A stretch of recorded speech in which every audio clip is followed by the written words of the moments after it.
आज मैं आपको एक सच्ची घटना के बारे में बताने वाली हूँ, जो मेरी खुद की आप बीती है।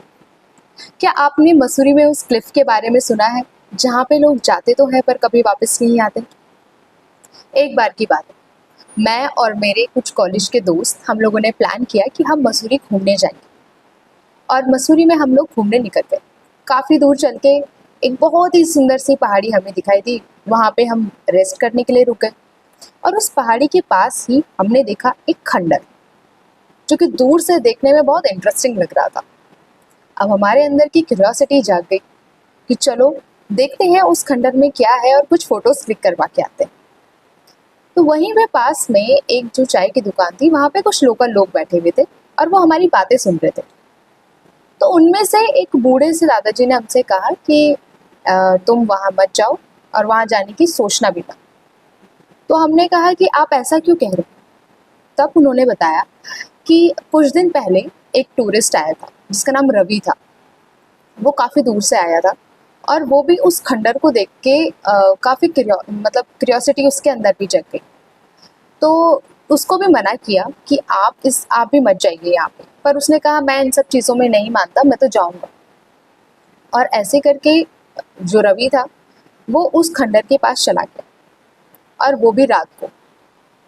मना करने के बावजूद भी वो वहाँ गया और अगली सुबह मिली सिर्फ रवि की चप्पल, और रवि नहीं मिला।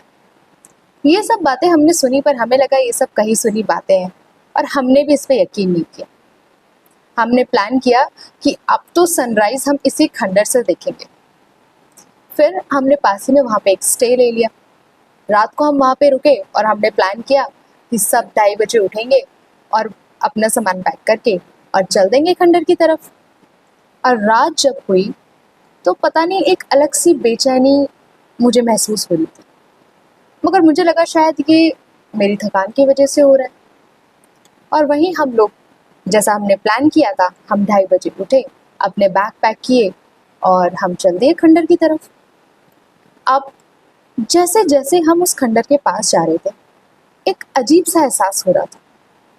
डर तो लग रहा था, पर कोई किसी को कुछ कह नहीं रहा था। फिर भी हम चलते चले, और जैसे जैसे हम उस खंडर के करीब पहुंचे, एक अजीब सी आवाज़ सुनाई देने लगी। एक औरत की आवाज़, बहुत ही हल्की आवाज़। हमने उसे इग्नोर किया और फिर भी हम चलते गए। जैसे जैसे हम कदम बढ़ाते जा रहे थे, ऐसा लग रहा था कि वो आवाज़ हमारे साथ साथ हमारे पीछे आ रही है। फिर भी हमने उस चीज़ को इग्नोर किया और हम आगे चलने लगे। अब डर सबको लग रहा था, पर कोई किसी से बोल नहीं रहा था। जैसे ही हम उस खंडर के पास पहुंचे, उस खंडर से इतनी जोर से किसी औरत की चिल्लाने की आवाज़ आई, और हमने सिर्फ एक दूसरे को देखा और वहाँ से बहुत तेज़ भागे। इतना तेज़ कि हमने पीछे मुड़ के भी नहीं देखा कि हमें ये आवाज़ कहाँ से सुनाई दी थी।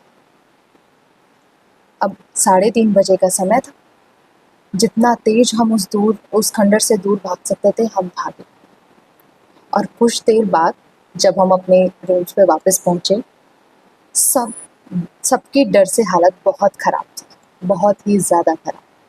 यहाँ तक कि मेरे तो एक दोस्त को बुखार भी आ गया था। जैसे ही सुबह हुई, हमने ये घटना जो हमारे साथ हुई थी वो आसपास के जो लोग हैं वहाँ पे, जो स्टे जहाँ पे हम कर रहे थे, उनके ओनर को बताई कि हमारे साथ ऐसा ऐसा हुआ।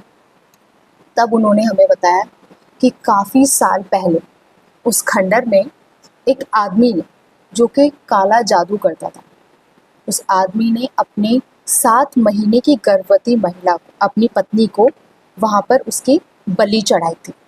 और तब से वहाँ जो जाता है वो कभी वापस लौट के नहीं आता।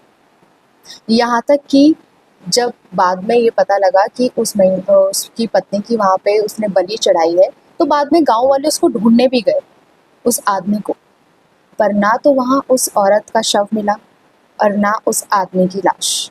जब हमने ये कहानी सुनी तो हम ये कहानी सुनकर और भी डर गए। आज भी वो क्लिफ वहाँ लोगों को अपने पास बुलाती, वो आवाज़ें लोगों को आकर्षित करती। जब हम उस सफ़र में जा रहे थे ना, तो ऐसा लग रहा था कि ना चाहते हुए भी हमारे कदम उस पहाड़ी की तरफ चले जा रहे हैं और चले जा रहे हैं, और हम उसे रोकना चाहते हैं पर हम उसे रोक नहीं पाए। और ऐसा ही बहुत सारे लोगों के साथ हुआ। जो लोग वहाँ गए तो कभी वापस नहीं लौटे। मैं यही कहूँगी कि अगर आप भी कभी ऐसी जगह घूमने जाते हैं तो ये हमेशा याद रखिए कि हर खूबसूरत जगह महफूज नहीं होती। कुछ खूबसूरत जगहों के पीछे छुपा होता है खौफनाक राज। अगली बार फिर मुलाकात होगी ऐसे ही सच्ची घटनाओं के साथ। तब तक जुड़े रहिए हमारे साथ और देखते रहिए नेशन वन।